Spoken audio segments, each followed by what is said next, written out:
Olá, meus amigos e minhas amigas, tudo bem com vocês? Eu sou o Gustavo Eugênio do CGE Consultoria e Estudos Jurídicos e hoje, pessoal, estou aqui de volta para dar continuidade a essa série de vídeos do Quebrando a Banca. Isso aí, pessoal, mas agora nós vamos bater na tecla do processo do trabalho. Na primeira parte dessa série de vídeos, nós conversamos sobre direito material, você conhecendo o básico do direito material do trabalho, para que você possa ter condições, tendo um conhecimento mínimo e razoável daqueles assuntos que mais caem na segunda fase da prova da OAB. A partir de agora, nós vamos conversar com vocês sobre a segunda fase. E na segunda fase, nós vamos conversar nessa parte processual, porque as questões da prova do OAB, da segunda fase, ela muitas vezes ela mistura a parte material com a parte processual. E como eu sempre converso com vocês, a parte processual é muito importante e você precisa estar atento. Mas antes de mais nada, pessoal, eu peço para que vocês acionem o sino de notificações para que você continue recebendo esse conteúdo de direito do trabalho, processo do trabalho, conteúdos ligados à prova do OAB, concurso público, interessante para você que é uma jovem advogada, um jovem advogado que está também começando na prática trabalhista. Peço também que vocês dêem um like nesse vídeo e compartilhem esse vídeo. É isso aí, pessoal. Ajude a sua amiga, ajude o seu amigo, ajude aquele colega que você sabe que está fazendo a segunda fase, ou aquele colega, aquele amigo, aquele parente que você ouviu falar que ele fez a prova do OAB, não passou, fez a segunda fase, não passou e está aí de volta tentando alcançar o seu objetivo. Ajude, que você certamente será ajudado. E hoje nós vamos conversar e iniciar, como eu falei para você, sobre processo do trabalho, pessoal. Não adianta de nada nós conhecermos o direito material do trabalho. Tudo bem que os direitos do trabalhador, os direitos trabalhistas propriamente ditos, eles estão inseridos naquela parte do direito material do trabalho, que você como advogada, você como advogado, você vai pleitear perante o judiciário. Mas quando você vai pleitear, solicitar esse direito, buscar o direito do trabalhador, você tem que conhecer as regras do jogo, você tem que conhecer os instrumentos e como o direito material ele se instrumentaliza através do processo do trabalho, pessoal. É isso aí. Você conhecendo as regras processuais, seja no processo do trabalho, seja no processo civil, você já sai na frente dos candidatos, você já sai na frente dos seus colegas advogados e advogadas. Eu já ganhei muitos processos, porque desde cedo eu entendi que processo, ele salva uma ação. E com certeza, alguns outros advogados tinham mais experiência da técnica processual do que eu, e de repente, em algum momento, ele foi vitorioso ou saiu na frente. Eu tenho que ser humilde e aceitar esse ponto. Da mesma maneira que em vários momentos eu saio na frente em relação aos meus colegas, pode ser que algum colega também saia na frente. Então, para isso que nós temos que estudar e estar apurados no processo do trabalho.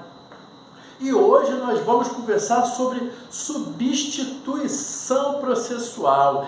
É isso que caiu no exame da ordem da segunda fase recentemente.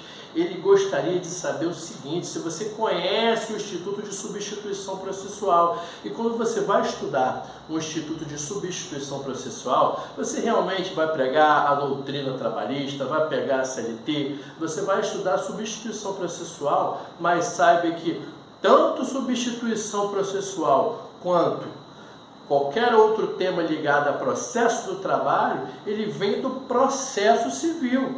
É essa que é a grande verdade. Você perceba que você tem que conhecer processo civil, até porque na falta e na omissão, na CLT do processo do trabalho, você vai ter que se socorrer do processo civil, então não tem para onde correr.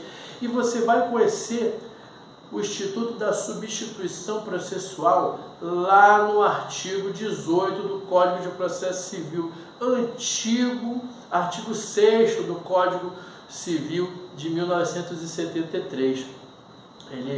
Basicamente ele fala o seguinte: você como advogado, você vai defender direito alheio.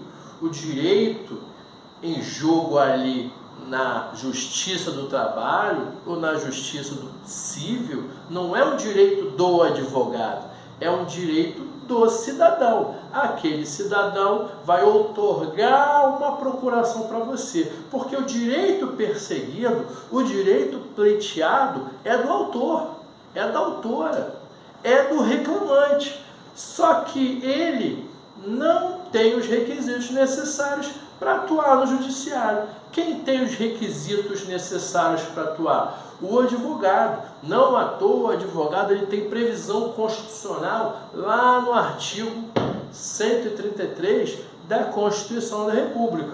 O advogado vai exercer em nome próprio ou estou pedindo direito alheio. É isso que está falando o artigo 18 do CPC.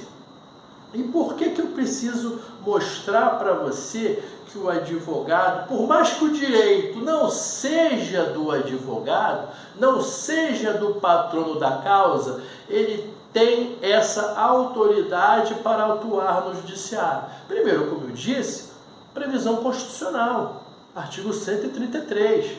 Depois, o Código de Processo Civil, regra geral, ele está nos dizendo ali que vai existir a possibilidade de ou do advogado particular ou de alguma entidade de classe pleitear direito alheio, em nome, como se fosse em nome próprio.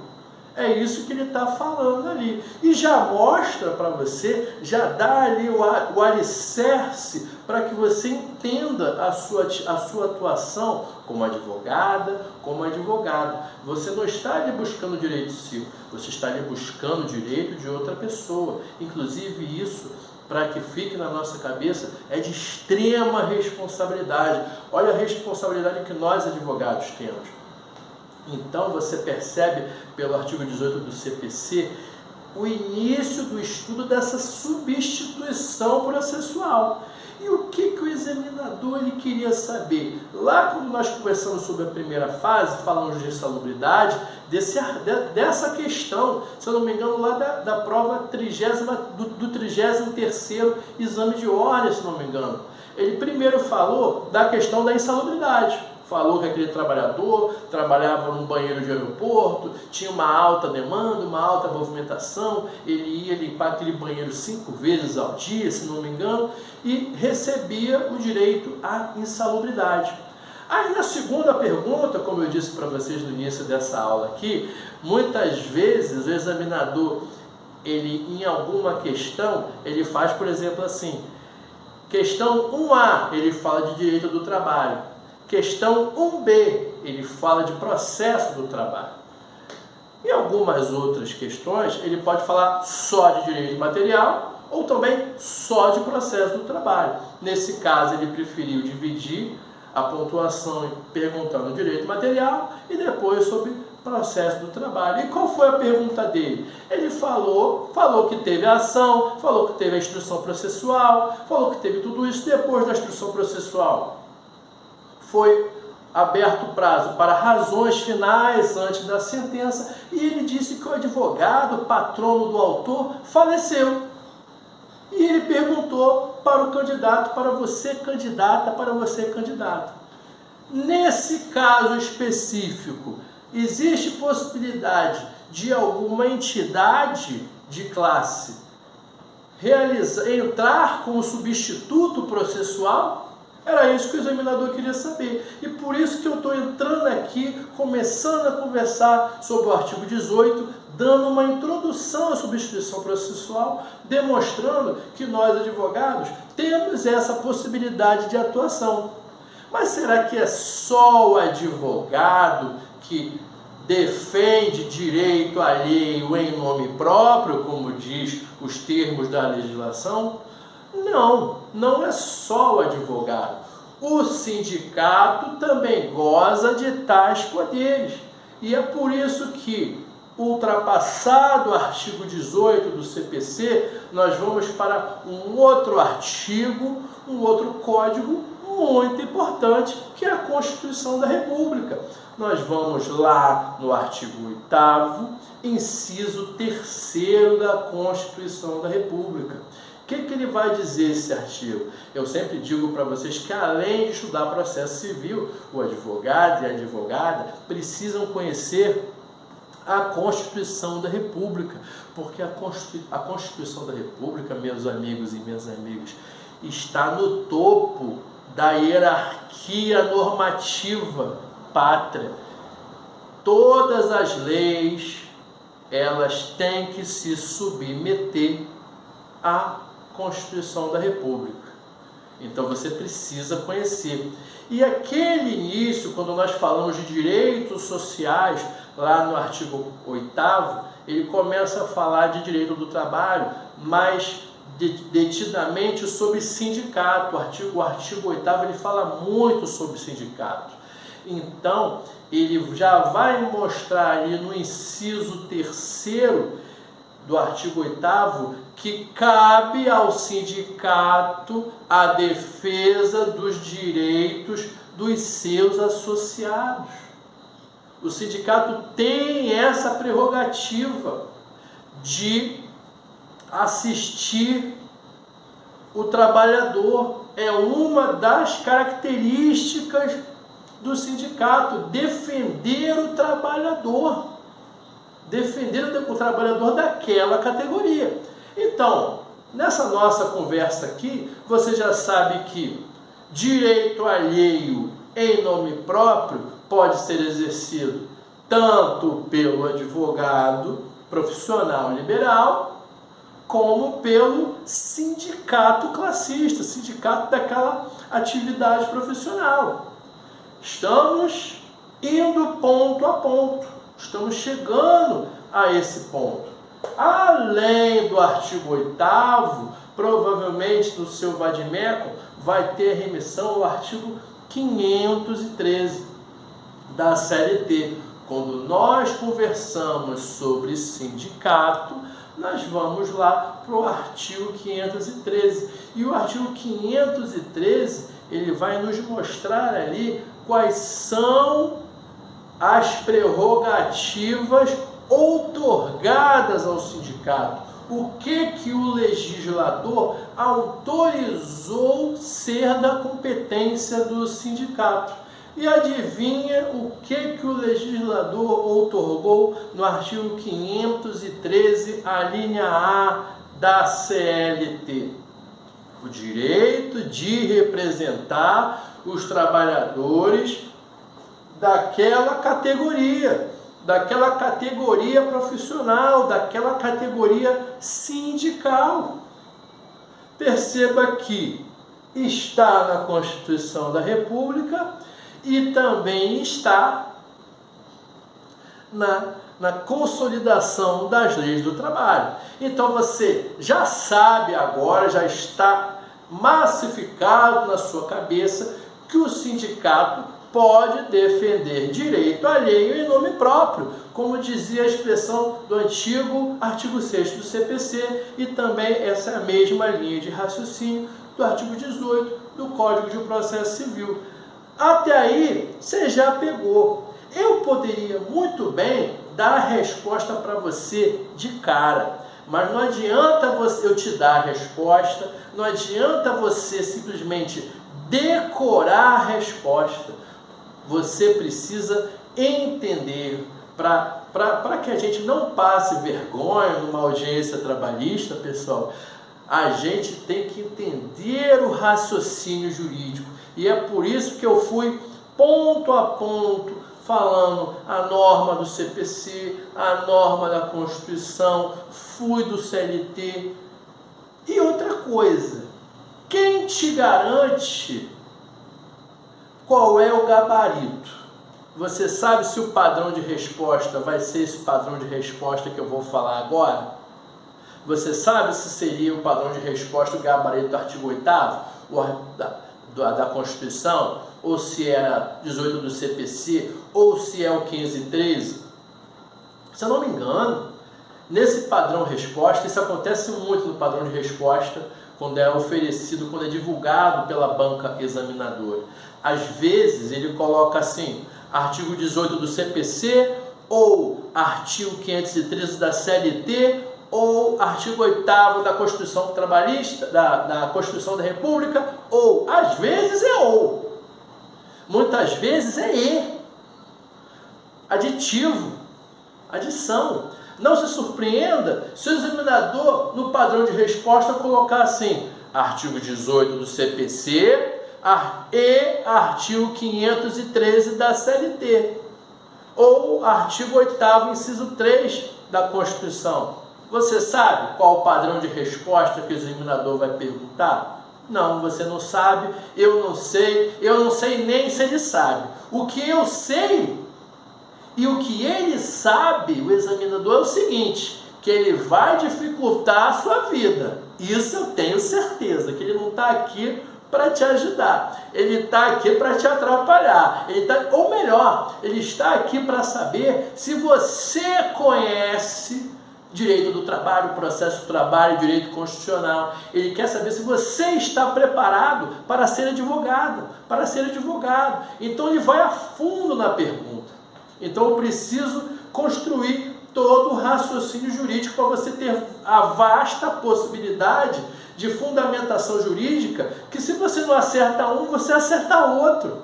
Se você acertar os dois, perfeito. Essa que é a verdade.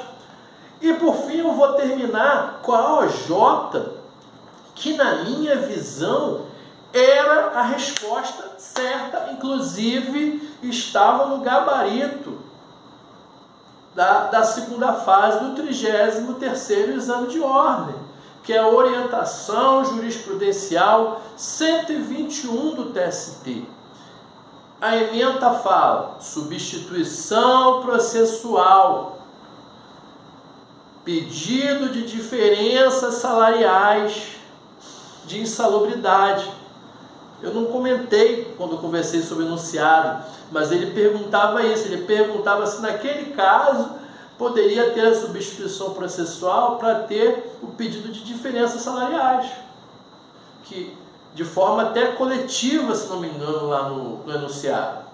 E era essa, na minha visão, a principal resposta.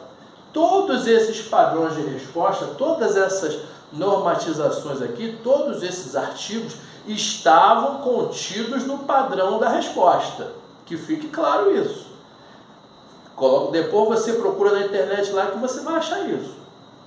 E além desses, estava a OJ 121, que ela, de cara, ela já fala substituição processual, pedido de adicionais pedido de diferença de adicionais de insalubridade. Estava dizendo ali que o sindicato pode pleitear diferenças salariais como substituto processual. Essa era a resposta exata, mais objetiva que o examinador queria. Mas será que seria suficiente colocar só o J121? Nunca saberemos, porque você vai dar a oportunidade para o examinador tirar meio ponto seu, tirar um ponto seu? Será que você vai se permitir ser reprovado por meio ponto? Gente, eu vou ser sincero para vocês, tá? Eu já fui reprovado em segunda fase por meio ponto. E dói pra caramba.